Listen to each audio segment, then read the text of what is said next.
আপনারা যারা আমার ফ্যান ফলোয়ার আছেন বিভিন্ন সময় বিভিন্নভাবে আমার উপর কষ্ট পেয়েছেন, তাদের উদ্দেশ্যে একজন সাবেক এমপি হিসাবে আমি দুটি কথা পেয়েছেন তাদের উদ্দেশ্যে একজন সাবেক এমপি হিসাবে আমি দুটি কথা বলতে চাই।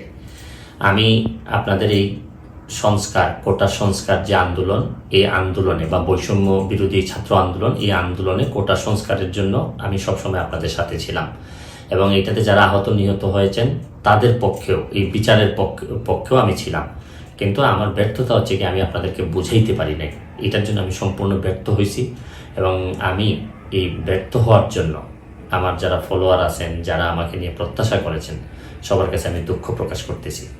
আমি আপনাদেরকে আরেকটি কথা বলতে চাই। এখন যে কাঠামোগত সংস্কার আপনারা চাচ্ছেন, দেখেন এই সংস্কারের জন্য আমি বহু বছর আগে থেকেই কাজ করে যাচ্ছি। আপনারা দেখেন এই দুর্নীতির বিরুদ্ধে যুদ্ধ গত 15 বছরে আপনারা যে 2-3 জন মানুষ দুর্নীতি